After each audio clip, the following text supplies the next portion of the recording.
Verilişimiz davam edir dostlar və maraqlı mövzular adətən təqvimdə həm günə aid, həm də ki bizim mədəni həyatımızda baş verən proseslərdən doğur və belə bir mədəni hadisə ötən həftələrdə baş tutdu və böyük geniş rezonans doğurdu ictimaiyyət arasında. Bu barədə danışacağıq. Çünki sən demə, mədəniyyətimiz təkcə incəsənət məkanlarında, tablolarda, yaradıcılıq işlərində, hətta sərgilərdə deyil, dini inanc olan İslami dəyərləri qorunan məscidlərimizdə belə də irsimiz qorunur, saxlanır və gələcək nəsillərə ötürülür.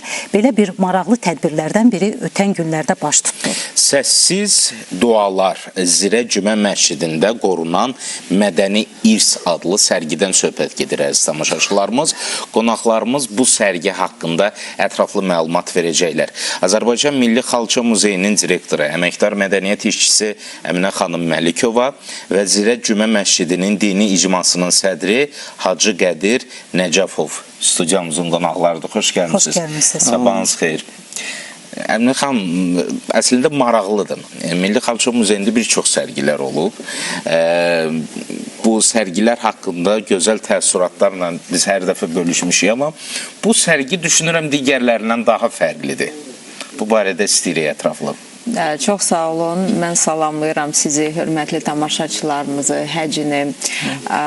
Fikirləşirəm ki, siz düz buyurursunuz. Azərbaycan Milli Xalça Muzeyi qocaman muzeylərdən biridir. 1967-ci ildə təsis edilmişdi və ayda bir neçə dəfə bizə gələn ziyarətçilərin diqqətinə çalışırıq ki, yeni sərgilər və tədbirlərlə gələk. Amma bu sərgi Səssiz Dualar adlanırdı və elə onun adından da bəllidir ki, qeyri-adi bir sərgidir. Mən deyərdim, unikal bir sərgidir. Mənəviyyətin və mədəniyyətin birləşməsinin bir nəticəsi olaraq bu sərgi ərsəyə gəldi.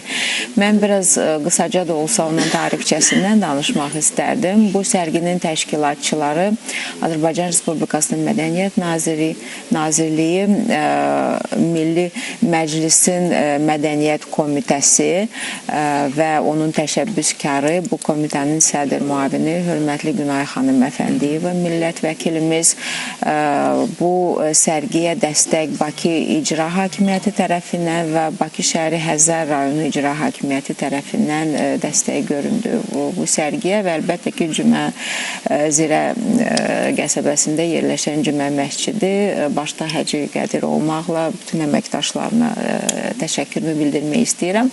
Hardasa 1-2 ay bundan əvvəl Günay xanım mənə zəng elədi və dedi ki, Zirə kəndindədir və məsciddə gözəl xalça nümunələri var.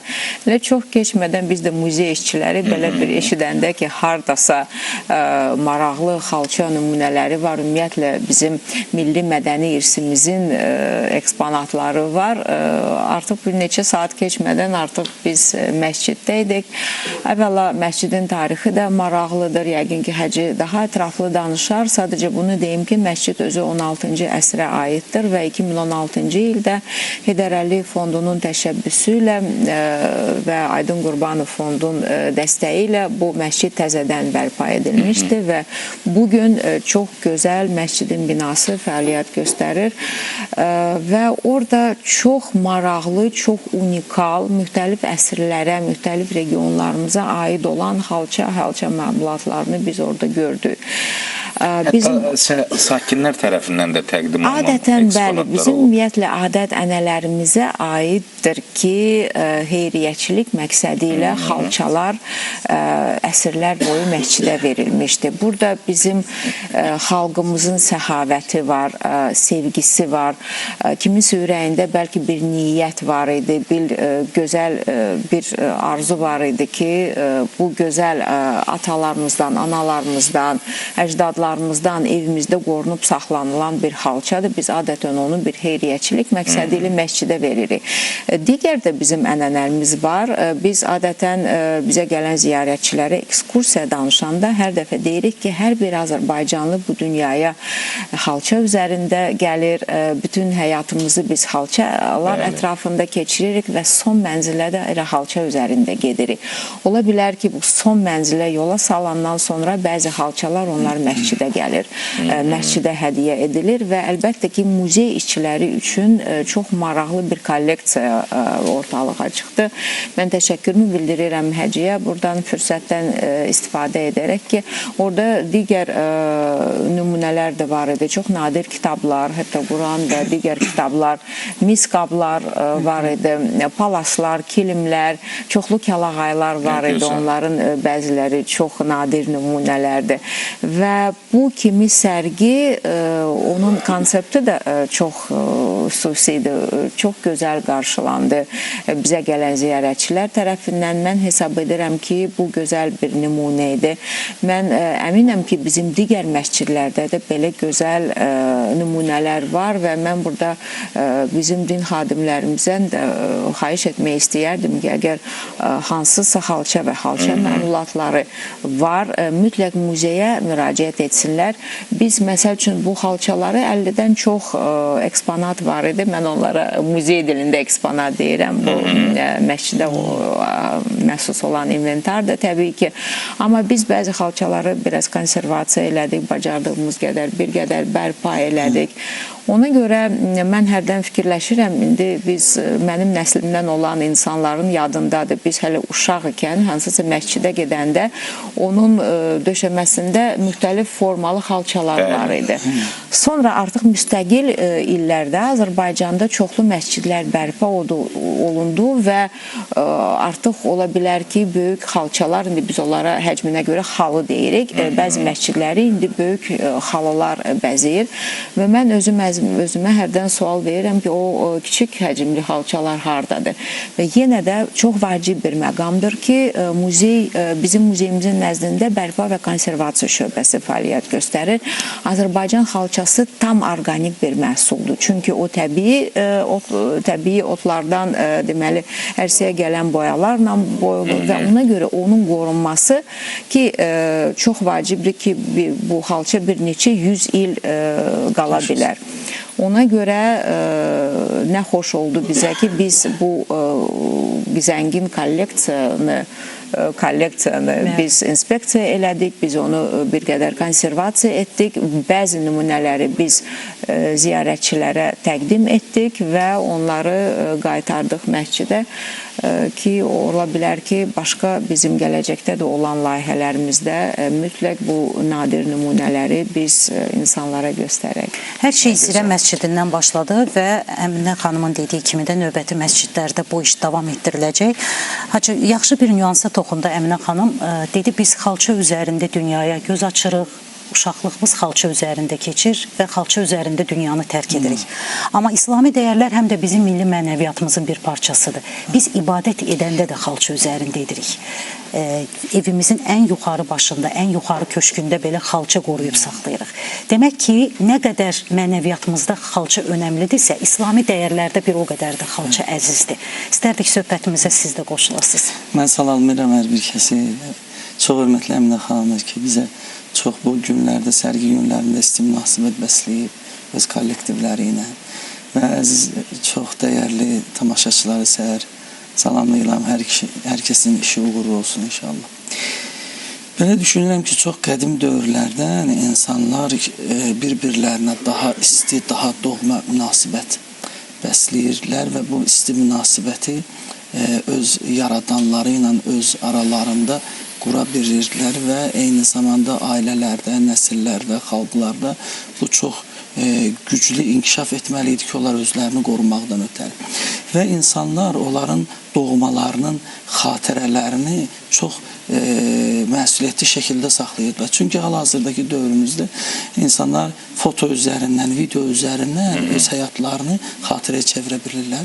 Bir neçə ildən sonra bircə foto şəkil bütün o hadisəni nümayiş elətdirə bilir. Amma 100 il bundan qabaq, 500 il bundan qabaq isə insanlar öz xatirələrini xalçaların üzərinə naxışlar kimi köçürürdülər, yazırdılar, onları min illərlə ötürə bilirdilər.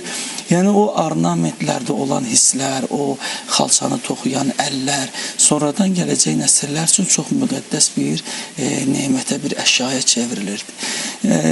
Mən bir hansı qeyd eləmək istəyirəm, orada Emine xanım danışın mənim fikrimə gəldi.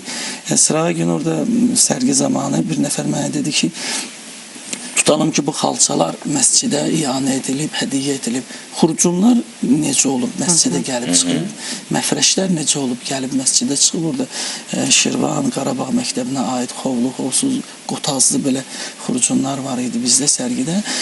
O xurcunlarda təsəvvür edin insanın atasının o Haca, Kərbəlayı, müqəddəs torpaqlara gedib gələndə istifadə etdiyi xurcun, onun namazgahı, namazlığı, sonra onun misal üçün anasının gəlin gələndə örtdüyü kəlağayı, yəni o ailələr üçün olduqca dəyərli, gözəl, müqəddəs xatirələri özündə ehtiva eləyən deməli əşyalardır, xatirələrdir. Ona görə də o müqəddəs xatirələri özündə topladığına görə onlar düşünürlər ki, onlar daha müqəddəs ocaqlarda, yerlərdə qorunmalıdır, saxlanılmalıdır. Mən elə düşünürəm ki, onlar əslində öz valideynlərinin, öz ailələrinin ruhuna ehtiramən o əşyaları gətirib illər keçdikcə bizə verirlər. Əlbəttə ki, burada bir inan məsələsi də var. Onların verdiyi əşyaları, misal üçün insan var ki, bir dəfə bir belə hadisə olmuşdu. Bir nəfər gəlmişdi. Bizdə bir palaz gördü. Mən onu sərmişdim. Deməli, tədbirlərin birində yuxarı başa. O gedəndə məni qucaqladı. Dedi ki, indi mənim 70 yaşım var. 70 yaşım var. 30 il bundan qabaq mənim 40 yaşım olanda anam o palazı mənə verib bura göndərib. Təsəvvür edirsiniz, bir insan 30 il bundan qabaq əli ilə gətirib bura verdiyi bir palazı 70 yaşında orada ən yuxarı başda görürsə, onun deyir, anam düşdü yadıma, yəni gəncliyim düşdü yadıma, 30 il bundan qabaq ki, burada ağsaqqallar mənim yadıma düşdü. Kinolenki kimi gözəlindiniz. Yəni bu belə hadisələr insanları belə müqəddəs yerlərə bağlayır, inanc yaradır, hörmət yaradır. Mən belə düşünürəm. Qurani Kərimin bir neçə nüsxəsini də biz görüntülərdə görürük. Onlar da yəni kifayət qədər yaş vaxt keçən kitablardır ki, onlar da insanların hər evdə demək olar ki, Quran saxlanılır və onlar əziz, çox doğma olan yuxarı köşkdə saxlanılan məmulatlardır. Əminə xanım, təqdim olunan xalçaların çox güman ki, elmi tərəfdən də araşdırılması aparıldı. Yəni, çünki orada işlənən xovlu, xovsuz xalçalarda ornamentlərin tarixidir, onların hansı xalça məktəbinə daha çox aid olduğu haqda, bu haqda məlumat əldə etmişsiniz yəqin ki. Əlbəttə ki, bu sərgiyə hardasa bir ay ərzində hazırlıq işləri görünürdü və bayaq Hacı vurğuladığı kimi orada müxtəlif xalçalar var idi. Bəzi xalçalar var idi, onlar əl işi 19-cu, 20-ci əsrin əvvəlinə aid olan nadir xalçalar və maşın işi xalçaları da var idi. Onların da çeşniləri çox maraqlıdır. Biz indi tarixdən bilirik ki, 70-ci illərin, keçən əsrin 70-ci illərin ortalarında Gəncə şəhərində hətta ümumilli liderin məşhur bir Gəncəyə səfəri var idi və o zaman bərpadan sonra bizim xalça kombinatımız yenidən istifadəyə verilmişdi və orada nəhəng xalçalar toxunurdu. İndi də o xalçalar artıq onların bir 70-80 yaşı təxminən olar. Ona baxmayaraq ki, onların bəziləri əl işi deyil. Onlar o kombinatın məhsuludur, amma onlar artıq bir tarixi eksponatlardır. Çünki onlar o vaxtı çoxlu eksport edilirdi müxtəlif ölkələrə və böyük rəğbət qazanmışdı bizim xalçalar. Çünki çeşnilər bizim xalçaçı rəssamlar tərəfindən tərtib edilmişdi.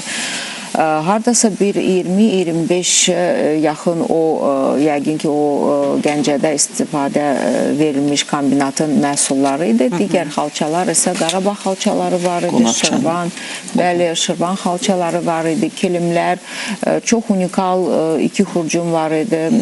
Mən onun əhəmiyyətini də biz bir muzey işçiləri kimi bizim ziyarətçilərə adətən başa saldıq. Kitablar orada qızılla yazılmış, həttatlıq, hətta sənəti çox nadir nümunələr var idi. Bəzi kitablar məncə Həcinin öz kolleksiyasına aiddir. Ümumiyyətlə, belə şəxsi kolleksiyalarda çox onların sirri ondadır ki, biz çox vaxtı onların muzeylərdə görmürük. O da bir fürsət idi. İlk dəfə idi ki, belə bir sərgi təşkil edilmişdi və yenə də mən fürsətdən istifadə edərək digər məscidlərdə məscidlərimizə də müraciət etmək istəyərdim. Hərdən bəzi məscidlər onların otaqları balaca olur və əlbəttə ki, bu xalça və ümumiyyətlə milli mədəni irs nümunələrini göstərmək üçün o qədər də şəraiti yoxdur. Və yenə də onların qorunma, saxlanması. Ümumiyyətlə, Bakı kəndləri o qədər maraqlıdır. Biz bilirik ki, 18-ci əsrin ortalarında o Nadir Şahın vəfatından sonra ilk dəfə olaraq Bakı xanlığı bir müstəqil bir xanlıq kimi elan edilmişdi və Bakı və səhv etmirəmsə Həcə 39 Bakı kəndi ora əlavə edilmişdi və Mirzə Məhəmməd xan ilk müstəqil Bakı xanı elan edilmişdi və ona baxmayaraq ki, Bakı kəndlərinin arasında o qədər oxşarlıq var. Ona baxmayaraq ki, hər bir kəndin öz xüsusiyyəti var. O xüsusiyyət pişirilən yeməklərdəmi, nəsildən nəsilə ötürülən hekayətlərdədir, rəvayətlərdədir və əlbəttə ki, el sənətindədir. Mən həmişə Zirə haqqında, Zirə kəndi haqqında eşidəndə zəhmətkeşlik, dürüstlük, səhavətlik, bu kimi sözləri biz adətən eşidirik. Ona görə nə xoş bizə ki, bugün belə gözəl insanlar bu məsciddə işləyir. Belə gözəl artıq kolleksiyaları var və nə gözəl ki, biz onu kütlələrə göstərə bildik və ola bilər ki, bu artıq bir yeni bir ənənəyə bir əsas olur. Digər kəndlərdə də məsələn qorunub saxlanan, hətta tədbirin özündə də çıxışçılar maraqlı bir fikir söylədilər ki, bu bir təşviqdir. Analarımız öz sandığını açsın və nəhayət ki, orada qorunan irsi üzə çıxarsın. Mən bir məsələyə qeyd eləmək istərdim. Yəni, həqiqətən də əlbəttə ki, Əminə xanım o təşəbbüskarları, maliyyə dəstəyi, nə bilim, mənəvi bizə dəstək olan insanlar, burada zəhmət olan insanlar, elmi işçilər var idi, başda Əminə xanım olmaqla. Müstəqillik dövründə ilk dəfə olaraq biz, yəni məsciddə, Zirəcövə məscidi olaraq belə bir kütləvi mədəni irsi biz sərgilədik.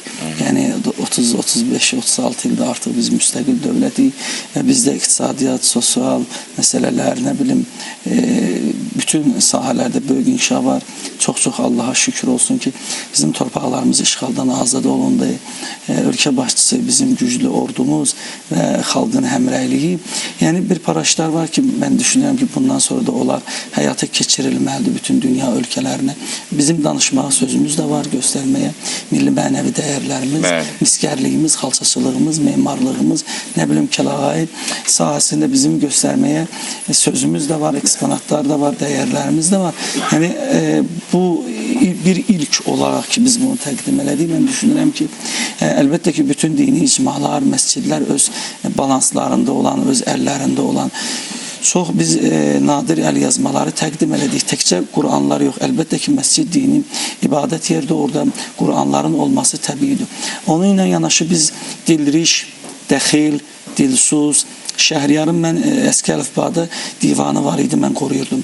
Muxtarnamə kimi, Tarix Nadir kimi, sonra Maxtumqulu, Türkmənistan böyük şairi Maxtumqulunun divanını və o divanlardan bəziləri daş basma üsulu ilə, bəziləri Qaraçap, Bağçasaray, İstanbul çapı, çox nadir çaplar və Əminə xanım qeyd elədi, o çaplardan, nüsxələrdən biri də qızıl tozu qatılmış mürəkkəblə yazılmış Quran idi ki, biz onun çoxlu fonetika, leksika, morfologiya, belə dilçiliyə aid olan bizdə nümunələr var idi. Yəni, bu ondan xəbər verir ki, bizim də ümumi insanlarda belə fikir var ki, qədim insan, savadsız insan, o dövrdə insanlar saf idi, savadsızdı, bilmirdilər. Amma ki, biz o nüsxələrə baxırıq, görürük ki, 100 il bundan öncə bizim kəndlərimizdə, şəhərlərimizdə, ümumiyyətlə ölkəmizdə çox böyük alimlər, mütəfəkkirlər, insanlar yaşayıblar. Məndə bir Quran var idi, əlbəttə ki, indi mən təqribən biz çox 3-dən 1 hissə ilə sərgiyə gəlmişdik. Bizdə bir Quran var idi, o Quranın əvvəl 30 səhifəsi həndəsədən, orada deməli elm var idi. Həndəsə elmindən 30 səhifə yazılmışdı və sonradan Quran başlayırdı. Bizdə bir deməli Quran var idi, o bütün lüğəti, deməli leksikanı dilçiliyi, lüğəti, ifadəni, ahəng qanununu orada kənarlarda, haşiyələrdə yazmışlar. Yəni təkcə o din, yəni şəriət əlbəttə ki, özü bir ayrı elmdir. Amma şəriətlə yanaşı insan dilçiliyini, mədəniyyətini, tarixini, ədəbiyyatını, hətta ahəngini, yəni siz bilirsiniz ki, Quran 7-9 o muğam üzərində, Ras muğamı, sonra Hicaz muğamı, Segan, Bayat üzərində o ahənglərdə oxunur. Yəni o muğamın özü, o Quranın səslənməsinin ahəngi, xüsusən Azərbaycan təbiətinə, Azərbaycan insanına xas olan şərq üslubunda o ifadə tərzi, o ahəng tərzi, hətta geyimlər, hətta papaqlar, hətta misal üçün davranışlar belə, misal üçün bizim milli mənəvi sərvətimiz bu. Demək olar ki, mən belə düşünürəm öz böyüklərimizdən, bildiyimizdən Azərbaycan İslam dünyasının ayrılmaz bir hissəsidir. Özdə elə bir hissəsidir ki, ən önəmli hissələrdən biridir. Şərq dünyasında öz mədəniyyəti ilə İslam aləminə zinət olan bir deməli hissədir, bir parçadır. Üzr istəyirəm, ifadəmə görə ağır düşməsin. Bizim analarımızın kəlağaylarının tarixi hətta bugün 195 ölkədən ki, dünyada ölkələr var, onların bəzilərinin tarixindən çoxdur. Bizim ümumiyyətlə mədəni irsimizdə olan miskərlik məmulatlarından, o nəqqaşlıq məmulatlar, miniatür sənətində olan ornamentlər, elə ornament var ki, bütün bir ölkənin mədəniyyətindən daha üstün və çox dəyərlidir. Ona görə də mən düşünürəm ki, deyir, məqsədim şə'i mah cəmalındır sənin, xah məsciddə onu xah kəlisada görüb. Əgər bir insan haqq carçısıdırsa, onun üçün məkan fərq eləmir. O məsciddədir, muzeydədir, el içindədir. Ona görə də biz bir haqq carçısı olaraq öz haqq səsimizi, mədəniyyətimizi, tariximizi, ədəbiyyatımızı, dinimizi, dəyərlərimizi dünyaya çatdırmaqdan ötəri deməli bizim məkanımız üçün fərqi olmamalıdır. Və belə məkanlardan ən unikalı da Milli Xalça Muzeyidir ki, bütün bu hər bir dəyərləri şəkildə cəmləşdirir. İstər bəstəkarlıq olsun, istər rəssamlıq, təsviri sənət. Bu dəfə isə İslami dəyərlər öz unikallığını qoruyub saxlayaraq Milli Xalça Muzeyində nümayiş etdirdi. Təşəkkür edirik dostlar. İşiniz avand olsun və düşünürük bu başlanğıcdır. Növbəti sərgilər baş tutduqca Əminə xanım biz mütləq bu barədə söhbət açacağıq. Çox sağ olun. Biz də təşəkkür edirik bugün bizi bura dəvət etməyiniz üçün. Mənə elə gəlir ki, çox maarifləndirici bir sərgi oldu. Onu da qeyd etmək istəyərdim. Biz çox qısa bir ərzində film də çəkdik. Sənədli bir film çəkdik. Bu məscid haqqında və ümumiyyətlə bu kolleksiya haqqında. Onun rejissoru Mübariz Nağıyev oldu. Ola bilər ki, gələcəkdə, yaxın bir gələcəkdə o filmin nümayişi də ola bilər. Çünki sərgidə nümayiş olundu.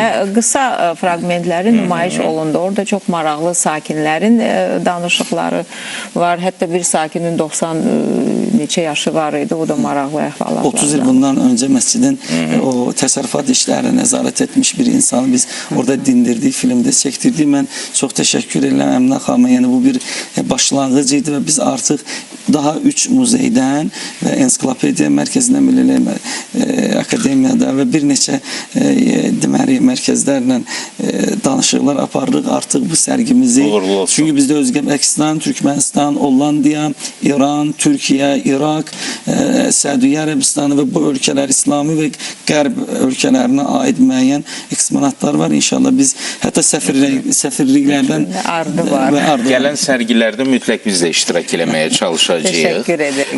5-dən 8-nə fevral tarixlərində olan bu sərgi doğrudan da öz marağı ilə, gözəlliyi ilə, diqqəti ilə bir səs-küy, səda saldı. Çox sağ olun gəldiyiniz üçün, minnətdarıq. Biz də yenilikləri daim işıqlandırmağa hazırıq. Minnətdarıq. Qonaqlarımız Azərbaycan Milli Xalça Muzeyinin direktoru, əməkdar mədəniyyətçisi Əminə xanım Məlikova və Zirə Cümə Məscidinin dini icmasının sədri Hacı Qədir Nəcəfov idi. Biz isə proqramımızı davam etdiririk.